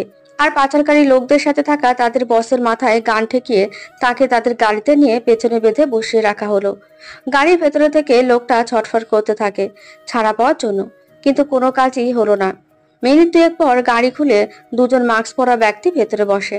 লোকটা করে ইশারা করে তার হাত মুখ ছাড়িয়ে দেওয়ার জন্য। লোক তার মুখ খুলে দিল। শুধু মুখ খোলা পেয়ে লোকটা শান্ত হয়ে চেঁচিয়ে বলল, আমাকে বাইন্ধা রাখছেন কেন? আমি তো কিছু করিনি, সব ওই এসআর গ্রুপের মালিক করছে। আমাকে ছেড়ে দিন এখনই, আর কোনোদিন এসবের কাছে আসবো না। দয়া করে আমাকে মারবেন না। লোকটার কথা বলার মাঝে দুজন তাদের মাস্ক খুলে ফেলে। লোকটা দুজনকে দেখে হতবাক হয়ে যায়। অবাক স্বরে তার মুখ থেকে বেরিয়ে আসে, অভিদ, রায়জাদা, রায়হান রহমান, আপনারা? অভিদ বাঁকা হাসি দিয়ে বলে, আমি ছাড়া তোদের এসআর গ্রুপের মালিকের কি আর কোনো বড় শত্রু কেউ থাকতে পারে? আমি তোদের জম। এবার কথা না বাড়িয়ে তোদের বসের সাথে কন্ট্যাক্ট কর, কুইক। অভিদ ধমক দিয়ে বলল লোকটাকে। লোকটা ভয় পেয়ে তাড়াতাড়ি তার ফোন বের করে তাদের বসের নাম্বারে কল করে স্পিকারে দিয়ে রাখে। কিছুক্ষণ রিং হয়ে কল কেটে যায়। অভিদ দাঁতে দাঁত চেপে বলে, আবার কর, আর আমি যা বলবো তাই বলবি। অভিদ লোকটাকে কিছু কথা বলে দিল। লোকটা আবারও কল করলেই রিসিভ হতেই অপর পাশ থেকে কেউ বলে ওঠে, কাজ কত দূরে গিয়েছে? লোকটা কাঁপা কাঁপা গলায় বলে, বস, ও আর মাফিয়া কিং এসে সব বরবাদ করে দিয়েছে। সবগুলো মেয়েকে বাঁচিয়ে নিয়েছে আর বলেছে এভাবেই আস্তে আস্তে আপনাকে মাটিতে মিশিয়ে দেবে। আপনি তার সাথে যত অন্যায় করেছেন তার থেকে যা কিছু কেড়ে নিয়েছেন সব কিছুর প্রতিশোধ নেবে। আপনাকে পুরোপুরি ধ্বংস করে দেবে। আপনার সব পাওয়ার কেড়ে নেবে একে একে। ফোনের ওপাশ থেকে রাগে রেডি করতে করতে বলে ওঠে, আমাকে ধ্বংস করার ক্ষমতা কারো নেই। আমার থেকে সব কিছু কেড়ে নেওয়ার আগে আমি ওই ORR এর সব কিছু কেড়ে নেব। 2 বছর ধরে আমার কম ক্ষতি করেনি। এই ORR কে এখনো পর্যন্ত খুঁজে বের করতে পারিনি, কিন্তু পেলে তার কাছে সব কিছু কেড়ে নেব। আমি কারো কাছ থেকে কিছু কেড়ে নিইনি। এই মাফিয়া শুধু আমার পেছনে পড়ে রয়েছে। এইবারও আমার কোটি কোটি টাকা লস হয়ে গেল। অভিদের ইশারায় লোকটার সাথে সাথে ফোন কেটে দিল। রায়হান এবার লোকটার কলার ধরে টেনে বের করে আনে। গান বের করে লোকটার বুক বরাবর শুট করে আবার কপালেও শুট করে রাস্তায় ছেড়ে দেয়। অভিদের লোকেরা SR গ্রুপের লোকেদের আহত অবস্থায় ফ্যাক্টরিতে বন্দি করে মেয়েদের নিয়ে আলাদাভাবে সেভ করে বেরিয়ে যায়। অভিদ চারদিকে চোখ বুলিয়ে বড় একটা নিঃশ্বাস ফেলে। রায়হান অভিদের কাঁধে হাত রাখলেই অভিদ কিছুক্ষণ চুপ থেকে বলে ওঠে, অনেক কিছু কেড়ে নিয়েছে আমার কাছ থেকে, আমি সহজে ওকে ছাড়বো না। আমার প্রত্যেকটা দুঃখের কারণ ওই লোকটা। আমার রুহির এই অবস্থাও শুধুমাত্র ওর জন্য। লোকটা তো তোকে এত বছর নিজের স্বার্থে তোকে ব্যবহার করেছে, এবার না হয় সব হিসাব নিকাশ চুকাতে থাক। অভিদ মাথা উঠিয়ে আকাশের পানে মুখ করে বলে, সেটাই তো এখন আমার আসল লক্ষ্য। রুহি আর আমার সন্তানকে এতদিন যত কষ্ট দিয়েছে সবকিছুর হিসাবও নেব আমি। যাই হোক, চলো, দেরি হয়ে যাচ্ছে আমাদের। রুহিকে একা রেখে এসেছি। ঠিক আছে বলে গাড়িতে উঠে বসে। গাড়ি তাদের বাড়ির উদ্দেশ্যে ঘুরিয়ে নেয়। অভিদ রায়হান বাড়িতে ঢুকেই কিছুর আওয়াজ পেল। অভিদ রায়হানের দিকে তাকিয়ে বলে, কিসের শব্দ এটা? রায়হান দ্রুত পা চালিয়ে বলে, আয় দেখতে হবে তো। অভিদও দ্রুত পা চালিয়ে শব্দের উৎসের দিকে ছুটে যায়। উপরে যেতে শব্দ গাঢ় হয়ে আসে। অভিদ গিয়ে দেখলো তার রুমের সামনে সব সার্ভেন্টরা একজোট হয়ে আছে। অভিদ ভ্রুকুচকে সেদিকে এগিয়ে যায়। গম্ভীর গলায় বলে, কি হচ্ছে এখানে? কিসের শব্দ হচ্ছে? সার্ভেন্টের মাঝে থেকে একজন কিছু বলতে নিলেই রুমের ভেতর থেকে কাঁচ ভাঙার শব্দ হয়। অভিদ চমকে দরজার দিকে তাকায়। একজন বলল, রায়হান সবাইকে উদ্দেশ্য করে বলে, ঠিক আছে তোমরা যাও, আমরা দেখছি। সবাই মাথা নেড়ে চলে গেল। অভিদ তাড়াতাড়ি দরজার লক খুলতে থাকে। রায়হান দেখলো একজন কিছুটা দূরে কেমন করে তাকিয়ে আছে। রায়হান ভ্রুকুচকে তাকিয়ে ধমকের স্বরে বলে, এখানে দাঁড়িয়ে আছো কেন? আমি কি বলেছি শোনোনি? সার্ভেন্টটা হকচকিয়ে দ্রুত নিচে নেমে গেল। অভিদ তাড়াতাড়ি দরজা খুলে রুহিকে দেখে আর পুরো রুমের অবস্থা দেখে স্তব্ধ হয়ে গেল। রুহি তখন কাঁদতে কাঁদতে আবারও একটা শোপিস ছুঁড়ে মারছিল দরজার দিকে। ভাগ্যবশত সেটা অভিদের পাশ কাটিয়ে বাইরে গিয়ে পড়ে। অভিদ দ্রুত পায়ে রুহির কাছে গিয়ে রুহিকে চেপে ধরে বলে, রুহি, কি হয়েছে তোমার? এমন করছো কেন? রুহি অভিদকে দেখে হঠাৎ শব্দ করে ডুকরে কেঁদে উঠল। অভিদ অবাক হয়ে যায় রুহির কাজে। রুহি কাঁদতে কাঁদতে অভিদের বুকে ঝাঁপিয়ে পড়ে। রায়হান দুজনকে এমন অবস্থায় দেখে আলতো স্বরে বলল, অভিদ, আমি রুমে যাচ্ছি। আমি নিলয়কে ফোন করে আসতে বলেছি, আর কিছু লাগলে আমাকে ডাকবি, আমি আসছি। রায়হান রুমের দরজা বন্ধ করে বেরিয়ে গেল। অভিদ রুহিকে বুকে আগলে বলল, কি হয়েছে রুহি পাখি? এভাবে ভাঙচুর করছো কেন? নিজে কি অবস্থা করেছো তুমি? রুহি কাঁদতে কাঁদতে বলে, আমাকে ছেড়ে কোথায় গিয়েছিলেন আপনি? আমি কত ভয় পেয়ে গিয়েছিলাম জানেন আপনি? আপনি অনেক খারাপ। আমি কত ডেকেছি আপনাকে, দরজা খোলেননি আপনি। রুহি আবারও শব্দ করে কাঁদতে থাকে। অভিদ রুহিকে ভালো করে দেখতে থাকে। রুহির হাত, কপাল, পা কেটে অবস্থা খারাপ। কাটা স্থান থেকে রক্ত গড়িয়ে পড়ছে, কিন্তু রুহির সেদিকে খেয়াল নেই। রুহি এক নাগাড়ে কেঁদে যাচ্ছে। পুরো রুমে কাচের ভাঙা টুকরো ছড়িয়ে ছিটিয়ে রয়েছে। অভিদ রুহিকে সোজা করে বসিয়ে দিয়ে চোখ মুছে দিয়ে অস্থির গলায় বলে, এভাবে বাচ্চাদের মতো কেউ কাঁদে? তুমি এত বড় মেয়ে হয়ে ভয় পাচ্ছিলে কেন? দেখো তো এসব করে নিজের কি অবস্থা করেছো। রুহি হেসকে তুলে কাঁদতে কাঁদতে বলে, আপনি আমাকে একা রেখে গিয়েছেন কেন? আমি একা ভয় পাই, আপনি জানেন না? রুমে কাউকে না দেখে আমি কত ভয় পেয়ে গিয়েছিলাম। আবার হুট করে কারেন্ট চলে গিয়েছিল, অন্ধকারে আমি অনেক ভয় পাই। আজকে আমার চোখের সামনে ঝাপসা ঝাপসা কত কিছু ভাসছিল, আমার অনেক মাথা ব্যথা করছিল। দরজা খোলার চেষ্টা করছিলাম, কিন্তু দরজা খুলতে পারিনি। কারেন্ট আসলেও কেউ খুলে দিতে পারেনি। কথা শেষ হতেই রুহি আবার কাঁদতে থাকে। অভিদ রুহির দুই গালে আদুরে ভাবে হাত রেখে মাথা উঠিয়ে অবাক স্বরে বলে, কারেন্ট চলে গিয়েছিল মানে? বাড়িতে কারেন্ট গেলেও আইপিএস রয়েছে, তাই কারেন্ট যাওয়ার মতো কোনো কিছু ঘটার কথা নেই। রুহি ভাঙা গলায় বলে, আমি কি তাহলে মিথ্যা বলছি? আমাকে বিশ্বাস না হলে আপনি সবাইকে জিজ্ঞেস করে নিয়েন। অভিদ মাথা নেড়ে বলে, আমি তোমাকে কখনো অবিশ্বাস করি না। আচ্ছা, আমি এখন তোমার কাছেই আছি, এবার তুমি কান্না বন্ধ করো। তোমার কত জায়গা কেটে গিয়েছে, একটু ওয়েট করো, আমি ফার্স্ট এইড বক্স নিয়ে আসছি। রুহি ঘন ঘন মাথা নেড়ে অভিদের শার্টের কোণে আঁকড়ে ধরে কাঁদতে কাঁদতে বলে, আপনি কোথাও যাবেন না প্লিজ, আমার ভয় করছে। অভিদ এক হাতে রুহিকে জড়িয়ে ধরে রুহির কপালে আলতোভাবে ঠোঁট ছুঁয়ে দিয়ে বলে, না গেলে কিভাবে আমি তোমার ব্যথা কমাবো? এভাবে থাকলে তো ইনফেকশন হয়ে যাবে। কাজের কারণে অনেক জায়গায় কেটে গিয়েছে, বাবুর প্রবলেম হলে। রুহি তবুও নারাজ হয়ে মাথা নাড়িয়ে না করলো। অভিদ রুহিকে শান্ত করার জন্য ব্যস্ত হয়ে পড়ল। রুহি এক নাগাড়ে কেঁদে যাচ্ছে, কোনোভাবেই থামানো যাচ্ছে না। রুহি, বনু, কেমন আছিস? রুহি নিলয়ের গলা শুনে চমকে দরজার দিকে তাকালো। ভাইকে দেখে রুহি আরো আবেগে আপ্লুত হয়ে গেল। বেড থেকে নেমে আবারও কাঁচ বাড়িয়ে দৌড়ে নিলয়কে জড়িয়ে ধরে আরো জোরে কেঁদে দেয়।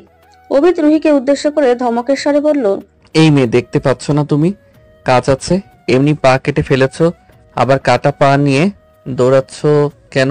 এখানে এসে বসো। রুহি কাঁদতে কাঁদতে অভিদের দিকে তাকায়। নিলয় রুহিকে দেখে চিন্তিত হয়ে বলে, তোর এই অবস্থা কিভাবে হচ্ছে? রুহি কিছু বলল না। নিলয় রুহিকে বেডে বসিয়ে দেয়। রায়হানের কাছে এসে ধীর গলায় বলে, তুই বাড়ির সিসিটিভি ফুটেজটা চেক করিস তো। রুহি বলল কারেন্ট চলে গিয়েছিল, কেউ কি ইচ্ছে করে মেইন সুইচ অফ করেছে নাকি সত্যি কারেন্ট গিয়েছে? রায়হান অবাক হয়ে বলে, হুট করে মেন সুইচ কে অফ করবে? অভিদ ভ্রুকুচকে বলে, তোর কি মনে হয় এই বাড়িতে কি তেমন মানুষের অভাব রয়েছে? রায়হান মাথা নেড়ে বলে, হ্যাঁ, সেটা তো নেই। ঠিক আছে, আমি দেখব। আমি সার্ভেন্টদের বলছি রুমটা পরিষ্কার করে নিতে। অভিদ মাথা নাড়ালো। রায়হান রুম থেকে বেরিয়ে গেল। অভিদ নিলয়ের কাছে গিয়ে দেখে নিলয় রুহির হাতে পায়ে কপালে ব্যান্ডেজ করে দিয়েছে। রুহি চোখ নিভু নিভু করছে। অভিদ রুহির দিকে ঝুঁকে রুহির গালে হাত রেখে ব্যথাতুর গলায় বলে, ব্যথা করছে কোথাও? রুহি আধো আধো বলিতে বলে, ঘুম পাচ্ছে আমার। অভিদ নিলয়ের দিকে তাকিয়ে চিন্তিত গলায় বলে, কি হয়েছে ওর? নিলয় উঠে দাঁড়িয়ে হালকা হাসি দিয়ে বলে, চিন্তা করবেন না, কিছুই হয়নি। ঘুমের ইঞ্জেকশন দিয়েছি, তাই ঘুমাচ্ছে। শীতকাল, তাই কাটা স্থানগুলোতে ব্যথা পাবে। সময় মতো মেডিসিন দিয়ে দিবেন। অভিদ স্বস্তি নিঃশ্বাস ফেলে বলে, ধন্যবাদ তোমাকে, খবর পাওয়ার সাথে সাথে এত তাড়াতাড়ি এসে পড়লে। নিলয় শব্দ করে হেসে বলে, দ্য গ্রেট অভিদ বয়জাদ আমাকে স্মরণ করেছে না। আসলে তো আমার গর্দান হতেও বেশি সময় লাগবে না। অভিদও হেসে দিল। নিলয় এবার সিরিয়াস হয়ে বলল, আপনাকে একটা কথা বলার ছিল। অভিদ কিঞ্চিত ভ্রু কুঁচকে তাকায়। নিলয় গলা ছেড়ে বলে, আপনি তো সারাদিন অফিসে থাকেন, আপনার আরো কত কাজ রয়েছে আপনি তো জানেন। আবার আপনি একজন মাফিয়া। একজন রুহিকে বেশি বেশি সময় দিতে চাইলেও অফিসের কারণে হয়তো দেওয়া না হতেও পারে। রুহিও একা থাকতে ভয় পায়। তাই আমি বলছিলাম যে রুহির সাথে থাকার জন্য মিশুকে এখানে শিফট করে দেব। এটাই আমাদের বলার ছিল, বাকিটা আপনার ডিসিশন। অভিদ আলতো এসে বলে, আমি ভেবে দেখব, তবে আজকে আমার বাড়িতে ডিনার করে যেতে হবে তোমাকে। নিলয় তালা দিয়ে বলে, সরি ভাইয়া, কিছুক্ষণ পরে আমার একটা অনেক বড় অপারেশন রয়েছে, আজকেই হবে না। নিলয়ের কথায় অভিদ জোর করার মতো কথা পেল না, তাই বলল, ঠিক আছে, তাহলে তুমি ফ্রি থাকো কবে সেটা আমাকে জানাবে। তোমার সাথে ডিনার করার জন্য আমি অপেক্ষায় থাকবো। নীলাই মুচকি হাসি দিল। নীলাই চলে যাওয়ার পর রায়হান অভিদকে এসে বলে ডিনার করার জন্য নিচে আসতে, কিন্তু অভিদ না করে দিল। অভিদের মন খারাপ বুঝতে পেরে রায়হান আর জোর করলো না। হাজার জোর করলেও অভিদ আর খাবে না, তাই নিজেও চলে যেতে নিলেই অভিদ কড়াভাবে বলে দিল রায়হানকে ডিনার করে নিত। রায়হান আবার না খেয়ে থাকতে পারে না, তাই অভিদের কথা মতো ডিনার করে নিল। আজকে অভিদ রুহিকে নিজের সাথে জড়িয়ে ধরে ঘুমের দেশে পাড়ি দেয়। সকালের কড়া রোদ চোখে মুখে আছড়ে পড়তেই রুহির চোখ মুখ কুঁচকে আসে। রুহির মুখের ওপর হাত রাখলেও কোনো কাজ হলো না। কড়া রোদে রশ্মি জালে রুহি বিরক্ত হয়ে তার ঘুমের রেশ কাটানোর চেষ্টা করলো। ঘুম থেকে উঠে বসতে নিলেই মাথা ভার ভার মনে হয়। রুহির মাথায় হাত রেখে আবারও ঘুমিয়ে পড়ে। বিড়বিড় করে বলে, মাথা ব্যথা করছে কেন? রুহি ঘাড় ঘুরিয়ে পাশে তাকাতে দেখলো অভিদ তার দিকে ড্যাব ড্যাব করে তাকিয়ে আছে। হুট করে এমন চাহনিতে রুহি ভয় পেয়ে চিৎকার দিয়ে পেছনে নিলেই খাটের নিচে পড়ে যায়। অভিদ লাফিয়ে উঠে বসে রুহির কাছে গিয়ে দেখে রুহি চোখ মুখ কুঁচকে শুয়ে রয়েছে। অভিদ রুহির হাত ধরে শোয়া থেকে বসাতে বসাতে অস্থির হয়ে বলে, কি হলো তোমার? ব্যথা পেয়েছো কোথাও? চিৎকার দিলে কেন তুমি? দেখি ওঠো। অভিদ রুহিকে উঠিয়ে বিছানায় বসিয়ে দিয়ে হাত পা দেখতে দেখতে বলে, কোথায় ব্যথা পেয়েছো তুমি? কথা বলছো না কেন? রুহি কাঁদো কাঁদো চেহারা বানিয়ে বলে, কি বলবো আমি? আপনি ভূতের মতো তাকিয়েছিলেন কেন? আমি আপনাকে দেখে ভয় পেয়েই তো পড়ে গেলাম। অভিদ শব্দ করে হেসে ওঠে রুহির কথায়। রুহি মুখ ফুলিয়ে তাকায় অভিদের দিকে। অভিদ হাসতে হাসতে বললে, তাই বুঝি? আমি তোমার দিকে তাকিয়ে না থাকলে বুঝি তুমি আমাকে দেখতে? রুহি ভেঙচি কেটে বলে, আসছে। আমি কাউকে দেখি না। আমি কি আপনার মতো নাকি অন্য কারোর দিকে ড্যাব ড্যাব করে তাকিয়ে থাকবো? অভিদ রুহির দিকে ঝুঁকে ভ্রু নাচিয়ে বলল, তাই বুঝি?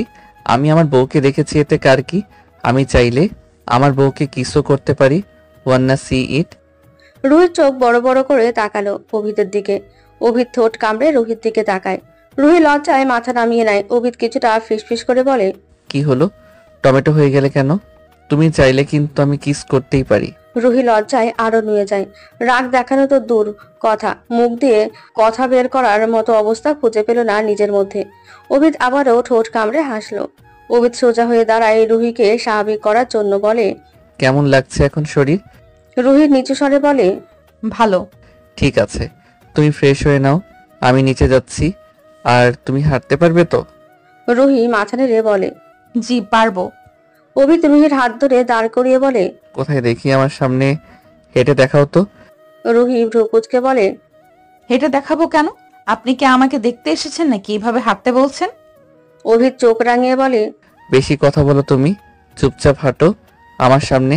আমি দেখতে চাই তোমার পায়ে ব্যথা রয়েছে কিনা। রুহি মুখ ফুলালো অভিদের কথা শুনে। অভিদের সামনে ধূপধাপ করে হাঁটতে থাকে। অভিদ তা দেখে ধমকের স্বরে বলল, একটা থাপ্পড় দেব। এভাবে হাঁটছো কেন? আবার ব্যথা পেতে যাও নাকি? রুহির আবার প্রচন্ড রাগ হলো। একবার হাঁটতে বলে আবার নিজেই ধমক দেয়। রুহি রেগে বলল, কি শুরু করেছেন আপনি?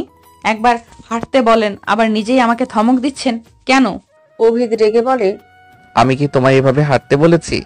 তোমার পায়ে ব্যথা, তুই মেয়েদের মতো সুন্দর করে হাঁটবে, তুমি এভাবে গন্ডারের মতো হাঁটছো কেন? রুহি চেঁচিয়ে বলে উঠল, কি আমি গন্ডারের মতো হাঁটি? তুমি চেঁচাচ্ছ কেন? যাও ফ্রেশ হয়ে এসো, তোমার খাবার টাইম হয়ে যাচ্ছে। গো ফাস্ট। রুহির আগে ফোঁসফোঁস করতে করতে ওয়াশরুমে চলে গেলেও অভিদ নিচে যাওয়ার উদ্দেশ্যে চলে যায়। নিচে এসে দেখে রায়হান সোফায় বসে রয়েছে আর তীক্ষ্ণ দৃষ্টিতে একজন সার্ভেন্টকে দেখে যাচ্ছে। অভিদ ভ্রু কুঁচকে রায়হানের দিকে তাকায়। রায়হানের মতিগতি বুঝতে পারল না অভিদ, তাই সোজা রায়হানের সামনে গিয়ে দাঁড়ায়। রায়হান অভিদকে দেখে ধ্যান ভাঙে রায়হানের। রায়হান মাথা তুলে ঠাট্টা স্বরে বলে, কিরে তোর ঘুম ভাঙলো তাহলে? আমি তো ভাবলাম আজকে উঠবি না আর। অভিদ গম্ভীর গলায় বলে, একদম কথা ঘোরানোর চেষ্টা করবি না। তুই ওই সার্ভেন্টের দিকে এভাবে তাকিয়ে রয়েছিলি কেন? রায়হান নিঃশ্বাস ফেলে উঠে দাঁড়ায়। অভিদের সামনে দাঁড়িয়ে বলে, এই সার্ভেন্টকে অ্যাপার্টমেন্ট করেছে কে? অভিদ ভ্রু কুঁচকে বলে, কেন তুই করিসনি? অদ্ভুত, আমি কেন করব? আমি কাউকে অ্যাপার্টমেন্ট করার আগে তার যাবতীয় ডিটেলস আগে কালেক্ট করি। রায়হান কথা থামিয়ে কিছু একটা ভাবতে থাকে। অভিদ দাঁতে দাঁত চেপে বলে, মানে কি? এই মহিলা বলেছিল তুই অ্যাপয়েন্টমেন্ট করেছিলি, তাই আমি আর কিছু বলিনি। এখন তুই এসব বলছিস? রায়হান উত্তেজিত কণ্ঠে বলে ওঠে, হ্যাঁ মনে পড়েছে, এই মহিলা তো আমাকে বলেছিল তোর মিস্টার সিনিয়র নাকি অ্যাপার্টমেন্ট করেছিল একে। আর তোকে নাকি ওনার সব ডিটেলস দিয়ে দিয়েছিল ইমেল করে। অভির দাঁত কিরমির করে বলে, সব মিথ্যা কথা, বুঝে গিয়েছে আমি কি করতে চেয়েছিল ওরা। রায়হান কপাল ঘষতে ঘষতে বলে, তুই কালকে ঠিকই ধরেছিলি যে ইচ্ছে করেই কারেন্ট আর আইপিএস মেন সুইচ অফ করেছিল। আমি চেক করে দেখেছি সেই মানবটা এই মহিলাই ছিল, তাই তো আমি ওকে দেখেছিলাম। ভাবছিলাম তুই আসলে তোকে জিজ্ঞেস করব। অভির এবার সরু দৃষ্টি দিয়ে সেই মহিলা সার্ভেন্টের দিকে তাকায়। তিনিও কেমন আর চোখে তাকাচ্ছেন বারবার। অভির দাঁতে দাঁত চেপে বলে, একে আজকে গোডাউনে নিয়ে যাবি, অফিস শেষে আমি সেখানেই যাব। রায়হান মাথা নেড়ে বলে, ঠিক আছে, কিন্তু রুহিকে কি আবারও কালকের মতো একা রেখে যাবি? অভিত রায়হানের প্রশ্নে কেমন জানি কোলা চোখে রায়হানের দিকে তাকালো। রায়হান সেটা খেয়াল করে ভ্রু কুঁচকে বলে, কি হলো, ওভাবে তাকাচ্ছিস কেন তুই? অভিত ঠোঁটে বাঁকা হাসি ঝুলিয়ে বলে, আজকে স্পেশাল কেউ একজন আসবে। রায়হান অবাক হয়ে তাকিয়ে রইল অভিদের দিকে। স্পেশাল কেউ আসবে আর সেটার ব্যাপারে রায়হান কিছুই জানে না ভেবে অনেকটা অবাক হলো রায়হান। চোখ বড় বড় করে উৎসাহিত হয়ে বলে, কে আসবে রে? আমাদের বাড়িতে তো স্পেশাল মানুষ হয়ে আসার মতো কেউ নেই, তাহলে কে আসবে? অভিত পকেটে হাত গুজে বলল, আছে কেউ একজন, আসলেই দেখতে পাবি। রুহি নিচে আসলে গার্ডেনে পাঠিয়ে দিস। অভিত কথা শেষ করে শীষ বাজাতে বাজাতে বাগানের দিকে চলে গেল। রায়হান দাঁড়িয়ে দাঁড়িয়ে মাথা চুলকাতে থাকে। রায়হান টিভি ছেড়ে বসে এদিক ওদিক তাকাতে তাকাতে দেখলো রুহি নেমে আসছে। রায়হান রুহিকে দেখে রুহির সামনে গিয়ে দাঁড়ালো। রায়হান আচমকা সামনে আসায় রুহি ভয় পেয়ে গেল। রায়হান রুহিকে দেখে বুঝতে পারলো ভয় পেয়েছে, তাই বলল, ভয় পেয়েছো? রুহি ঢোক গেলে মাথা দাঁড়ালো। রায়হান হেসে বলে, আমি তোমার ভাইয়ের মতোই, ভয় পেও না, আমি রায়ান অভিদের ভাইয়ের মতোই। রুহি মুচকি হাসি দিল। রায়হান গার্ডেনের দিকে ইশারা করে বলে, রুহি আলতোভাবে মাথা নাড়িয়ে গার্ডেনের দিকে চলে গেল। রায়হান হালকা হাসি দিয়ে রুহির যাওয়ার দিকে তাকিয়ে থেকে দীর্ঘ নিঃশ্বাস ফেলল। রুহি গার্ডেনের দিকে আসতেই দেখতে পেল পুরো জায়গাটা বিভিন্ন দেশি বিদেশি ফুল দিয়ে ভরপুর হয়ে আছে। অন্য পাশে অনেক ফল গাছ রয়েছে, কয়েকটা গাছে রঙিন ফলে ভরপুর হয়ে আছে। সবকিছু দেখে রুহির মন ফ্রেশ হয়ে গেল। রুহি সবকিছু দেখতে দেখতে হাঁটতে থাকে। ধীরে ধীরে অনেক সামনে এগিয়ে আসে। আরো সামনে এগিয়ে আসতে দেখতে পেল একটা বড় সুইমিং পুল। পাশে তাকাতে রুহির চোখ চড়ক গাছ হয়ে গেল। অভিত খালি গায়ে পুশ আপ করছে। রুহির হিচকি উঠে গেল অভিতকে দেখে। শব্দ শুনে অভিত রুহির দিকে তাকালো। রুহির সাথে সাথে পেছন ঘুরে গেল। অভিত বাঁকা হাসি দিয়ে উঠে দাঁড়ালো। টাওয়াল আর ওয়াটার বোতল নিয়ে এগিয়ে আসতে থাকে। রুহি পা চালিয়ে চলে যেতে নিলেই অভিত পেছন থেকে বলে উঠলো, স্টপ হেয়ার রুহি। রুহি তার পা চালানো থামিয়ে দিল। রুহির হেঁচকি থামার নামই নেই। অভিত রুহির সামনে দাঁড়িয়ে হাতের বোতল এগিয়ে দিতেই রুহি কেড়ে নিয়ে ঢকঢক করে অর্ধেক পানি খেয়ে নেয়।